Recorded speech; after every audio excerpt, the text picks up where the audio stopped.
Մանե Գրիգորյանի հենց այնպես հաղորդաշարի հերթական հյուրերից մեկն էր դարձել դերասան Ռաֆայել Երանոսյանը։ Ռաֆայելի հետ խաղը հետևյալն էր. Մանեն ցույց էր տալիս հայ հայտնի աղջիկների լուսանկարները, իսկ Ռաֆայելը նշում էր, թե ում հետ կցանկանար ժամադրության գնալ։ Սկզբում Ռաֆայելը ընտրում էր Մարիամ Ալեքսանյանին, այնուհետև դերասանուհի Սոնա Մաթևոսյանին, եւ ի վերջո Ռաֆայելի վերջնական ընտրությունը դարձավ հենց Սոնա Մաթևոսյանը։ Նշենք, որ բավականին երկար ժամանակ է, ինչ քննարկվում է Ռաֆայելի անձնական կյանքը։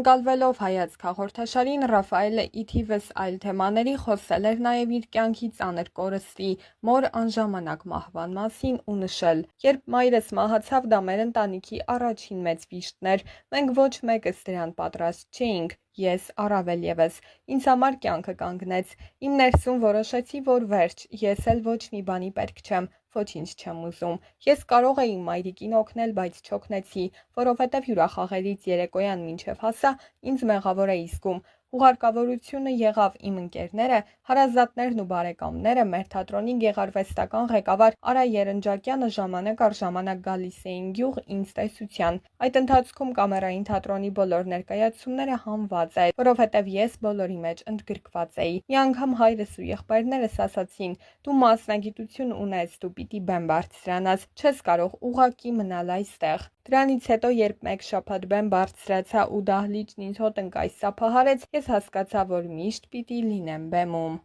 Հավելենք, որ անկախ ամեն ինչից միևնույն է, հանրության ուշադրության ու քննարկումների կենտրոնում մեծամասամբ շարունակում է մնալ Ռաֆայելի անձնական կյանքը, ու դերասանն ինքն էլ իր վերջին հարցազրույցներում չի խուսափում խոսել այդ մասին։ Զրույցի սկզբում Ռաֆայելը խոսել էր մանկության տարիների մասին ու նշել, որ այն ժամանակ շատ բաներ չէին գիտակցում, մութը, ցուրտը, պատերազմը, փոխարենը անհոգ խաղեր էին խաղում, անասնապահությամբ էին զբաղվում։ Դերասանը նշել էր, որ ժամանակ առ ժամանակ անգամ այդ տարիների դժվարություններն է կարոտում եւ հիմա դրանք փորձում է հումորով հիշել, բեմադրել եւ ներկայացնել։ Ռաֆայելի խոսքով ինքը երբեք չի ամաչում ասել, որ գյուղի տղա է, ծնվել եւ մեծացել է գյուղում, ու թեև Երևանում բնակարան ունի, այնուամենայնիվ ազատ ժամանակ նախընտրում է գնալ եւ ապրել գյուղի տանը։ Իր խոսքում Ռաֆայելն ասել էր նաեւ, որ գումարի բացակայության պատճառով ինքը չի կարողացել բարձրագույն կրթություն ստանալ, ուսանող չի եղել։ Իմ մուտքը կամերային թատրոնում եղել է բեմի բանվոր ու ես դրանից չեմ ամաչել։ Ես բեմ եմ դրել, ես այդ ամեն ինչի միջով անցել եմ, ձևավորվել ու դարձել Ռաֆայել Երանոսյան։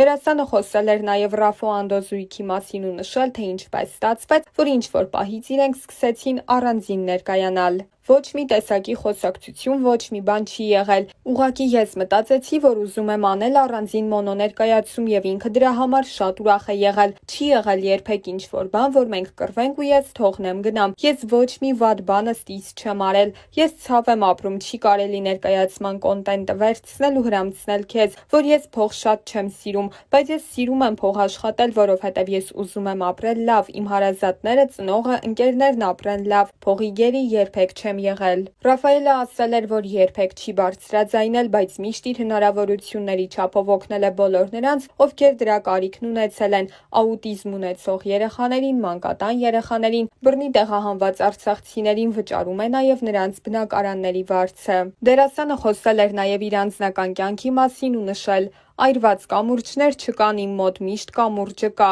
նույնիսկ այն աղջիկների հետ, ում հետ ես շփվել եմ, բայց կյանքի բերումով, հանգամանքների բերումով չի ստացվել, երբեք այնպես չեմ արել, որ իրենք ինձ թշնամի դառնան, հակառակը, այնպես եմ արել, որ իրենք ինձ կարոտեն, ես իրենց կարոտեմ։ Իսկ ահա խոսելով իր ամուսնության թեմայի մասին, Ռաֆայելն ընդգծել էր. Ժողովուրդ ջան, կամուսնանամ, երբ որ դա կլինի, ես էլ ձեզնից շատ ուզում եմ ունենալ իմ հրաշալի ընտանիքը եւ ես դա կունենամ, որովհետեւ արդեն հասունացել է այդ պահը, ուշացրել եմ շատ, խոսք եմ տալիս կամուսնանամ եւ բոլորս միասին տարբեր տեղեր կանենք իմ հարսանիքը։ Ինձ փողոցում մի հարցրեք, Ռաֆո ջան, բա երբ ես ամուսնանում, ուրիշ բանի մասին հարցրեք։ Ես միշտ եմ սիրահարված, կա այդ անձնավորությունը, լավն է։ Ես վայրի մարդ եմ, ինձ ազատություն է պետք։ Ես ունեի ընկերուհի, ինքը ամեն վայրկյան խանդում էր ինձ ու մենք ամեն անգամ վիճում էինք դրա համար։ Այդ ընթացքում այնքան արհեստական էի դարձել մարդկանց հետ շփման մեջ, որ հանկարծ չնեղացնեին, կողակցին։ Դերասանը նշել էր, որ իր ներկայիս սիրելին դերասանուհի չէ եւ տարիքով բավականին փոքր է իրենից,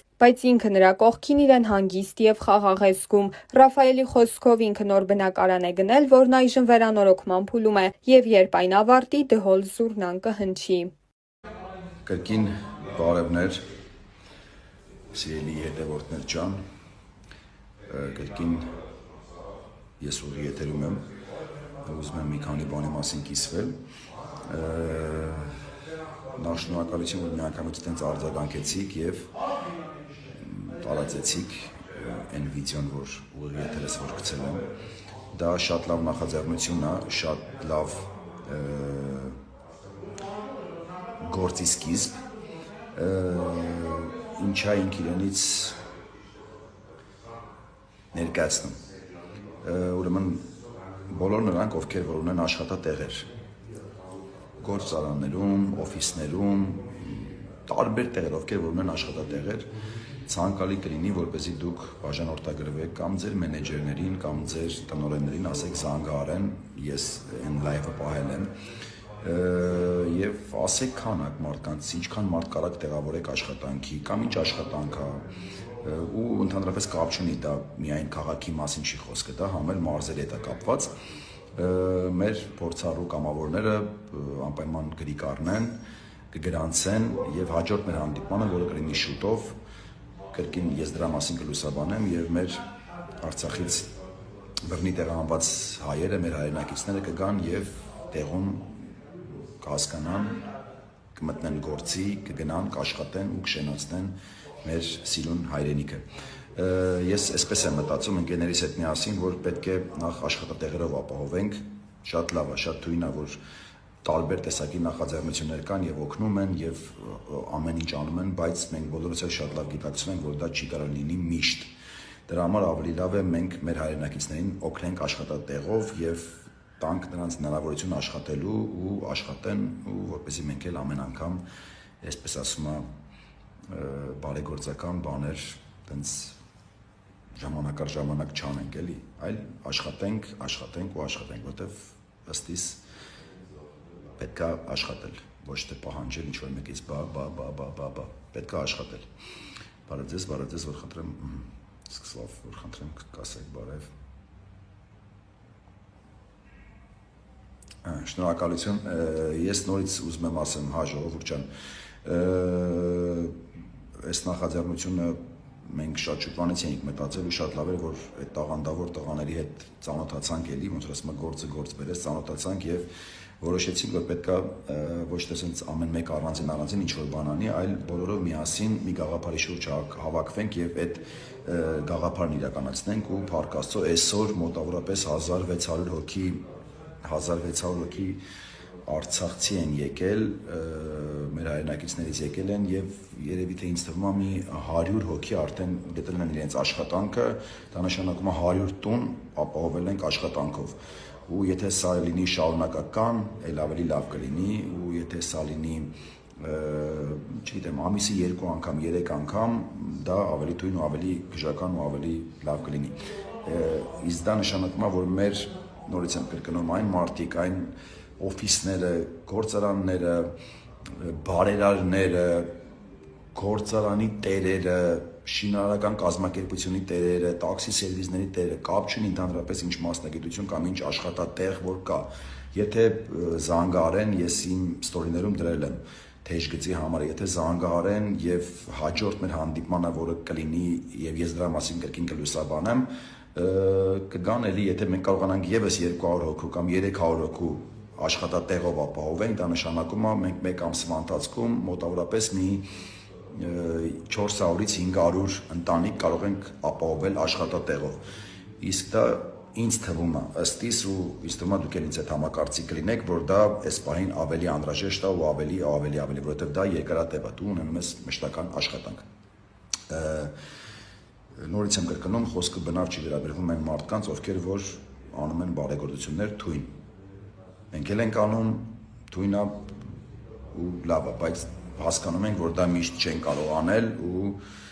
միշտ չի, որ մեզ կօգնեն ու մենք էլ կփորձենք օգտակար լինել մեր հայրենակիցներին։ Դրա համար ավելի լավ է ապահովենք աշխատատեղերով։ Կարող եմ 10-10-ներ անցկացնեմ։ Այնտեղ ես իմ ստորիներում դրել եմ թեժ գծի համար։ Նորից եմ կրկնում, իմ ստորիներում կա թեժ գծի համար, իմ Facebook-ում կրկին կա այդ թեժ գծի համարը,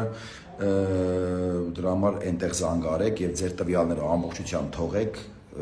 մեր մասնագետները, ընկերները, կամավորները, որոնց ես շատ շնորհակալ եմ, որոնք որ 2020 թվականից մինչ առ այսօր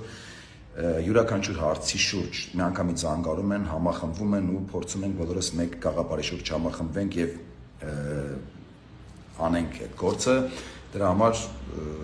զանգարեք այդ իմ ստորիում տեղադրված թեժ գծի հեռախոսահամարով եւ ձեր տվյալներն ասեք։ Ինչ է լինի, ինչ գործ որ լինի, խնդիր չի, գործ ընդհանրապես կարևորը գործն է, ինչ գործ որ կա, եթե դուք թեկուզ մեկ հոգու աշխատատեղ ունեք, անպայման զանգարեք, որովհետեւ այդ մի հոգին կարա վաղը գա ձեր մոտ աշխատի եւ տենց բարերներ Գերմանիայից, բարերներ, ժողովուրդ ջան, իրոք սենց մի տեսակ էս քանի օր է տենց խոսելս էլ չի գալի, տրամադրություն չկա խոսելու ու սենց անընդհատ լուր ու ինձ թվում է ժամանակն է որ կպնենք գործի ու ժամանակն է որպեսզի չնստենք ու անընդհատ չբողոքենք ու չլացենք ու հակառակը կպնենք գործի։